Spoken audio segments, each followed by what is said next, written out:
Why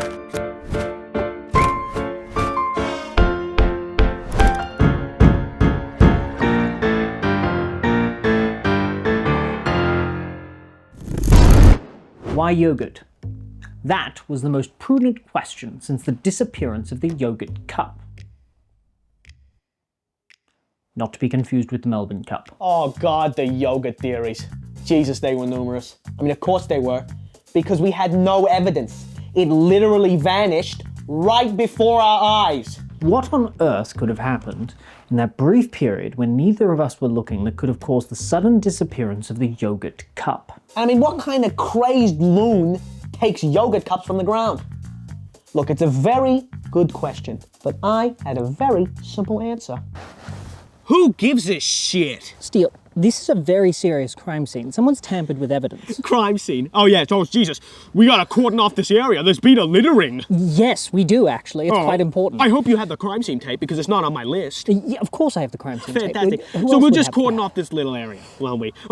Maybe we cordon off the whole path, you know, make sure nobody messes with this case of serious littering. Steele, you're getting distracted. Oh geez, what if the department finds out that we let littering evidence— Steele!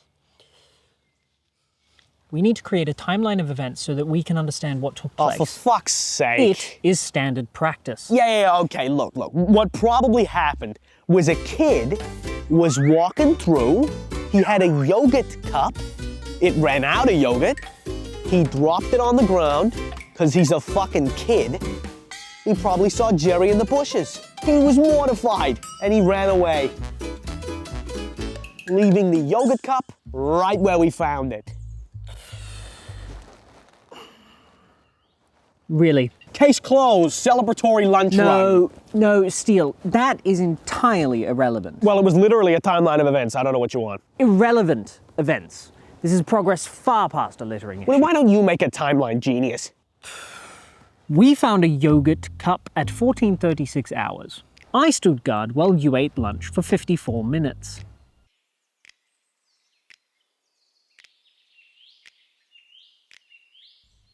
The wind speed couldn't have exceeded 5 kilometers an hour, and the cup didn't move a single inch the entire time I perceived it. At 15:30, you got back and we had a discussion. I took my eyes off the cup at 15:31. I re-established eye contact a mere 15 seconds later, and it had vanished. Not a person was seen, not a disturbance identified, not a fingerprint left, nor a track to be found. Just a single rustle in the bushes. So that's the relevant timeline. What happened to the yogurt cup?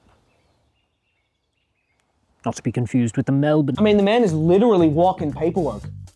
He just goes around spouting shit off like it's common knowledge. I mean, who the fuck knows this type of shit off the top of their head?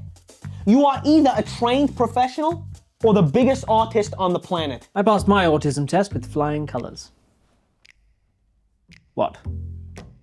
I bet you did too. He was making good points, okay? The disappearance of the yogurt cup, it was weird, okay? It's a weird moment. But his theories were like fucking Swiss cheese. Holy is the pulp. You think it was a pulley system? Yes, naturally. I think that makes the most sense. How is that the most natural explanation you can muster? Yes, well, it's very clear to me that an avid hunter set a trap for a small creature, and that trap was a yogurt cup. In a suburban park. Listen, it's clear that an avid hunter set a system of pulleys along the ground that, when disturbed, would yank the cup away and whatever was attached to it. Probably a small creature. I have questions. Wait. The trap must have been broken by a small animal of sorts. Probably a rat or a snake. Raccoon, perhaps, ate the yogurt cup. And then the hunter saw that it was eaten with the creature attached to it and activated the trap himself. Therefore, pulling everything away. All the evidence is gone. That's your theory. I think it's relatively solid. Maybe a few improvements are necessary. A suburban hunter in a nature reserve with a yogurt snare trap. Yes, I believe so. Why? It's not important. I think it is. I don't. Is that because you have no answer for it? Do you have any better ideas on how it just vanished into thin air? Somebody took it. That doesn't make any sense. Rob! There's nothing in the bush. There was nothing in the bush. This is Jerry's jerking off bush. What, do you think we'd miss some sort of system of pulleys inside for a hunter? Besides, none of the ground was disturbed. What, you telling me it was yanked from above? And we missed a bunch of ropes dangling from the fucking trees. I told you he doesn't stop talking when he's right. Oh, Rob can talk too, don't you worry. With his timelines and his theories. You know what, I find it way easier if you just give up. Fucking professional operation, what the fuck was that? Steele doesn't give up. No, he could never do that. He just thinks a little too much. He should dial it back a little. 74%.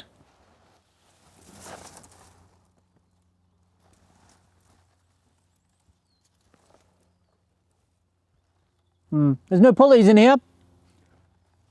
There can't be. I've checked the whole thing. Wow, should I phone the president? It's a prime minister. Look, maybe you're right. Maybe it wasn't a pulley system. Maybe just some random person taking it while we weren't looking. Oh, I'm almost certain it was somebody. But it doesn't answer a fundamental question. Why yogurt? To be honest, I don't think that's the most important question at the moment. Why, Steele? I think it's a perfectly reasonable question. Yeah, reasonable, sure, but it's not important. I think we should figure out who it was. Really? Now you care about asking questions like that. Do you have any ideas? Well, you won't even provide me with a good enough timeline, so no. I'd rather watch you struggle. Oh, really? Yes. At 14:36 hours, I left. You watched the yogurt cup for 54 minutes. Wind speed was too slow, didn't even move, didn't so much as budge. I got back at 15:30. We talked so much, and I could see the cup at the corner of my eye that whole time. At 15:31, I looked away for 5 seconds. And when I looked back, it was gone. Nobody heard anything. Nobody saw anything. The yogurt cup seemed to disappear without a trace. Okay, but what happened to the cup? Fuck the cup. Rob, that cup was taken by somebody. But it wasn't just an ordinary person. This wasn't a collector or a good Samaritan cleaning up after the community. No, that was a deliberate, planned, carefully executed maneuver orchestrated by somebody who didn't want us to know what they were doing. This person is at the bare minimum a highly skilled, highly trained professional who knew what they were doing was wrong. These are not the actions of an innocent park visitor. This is deeply, deeply concerning. So the real question is, who was that? Steele? What is that? Is that a cane? The yogurt thief was a cripple. That doesn't make any sense. He was right. He's always right about people. Don't often give him enough credit for it. His head would get far too big. I feel like sometimes our squabbles just kind of get in the way of real detective work. I mean, we don't do that anymore, but geez, it would have helped a lot back then. I gained a surprising amount of respect for him that day. You see, underneath all that dumb, lazy, stupid, tired, annoying, arrogant, action movie cop wannabe, there might just be a real detective. Maybe. Nah, it's light work. I use like 20% of my skill really, so you know. Easy. One of the easier things I've done, I'll be honest. You know, it was really nothing. Nothing to me, at least, you know. I just find that stuff easy, right? It just comes to me. I'm just that good, I guess. Whatever. Who cares? Well, don't make a big deal out of it. I'm not. I'm just the best. Who gives a fuck? So what? I deserve an award for this. But I don't get one, because I'm humble like that. That's what he said. Bloody smartass.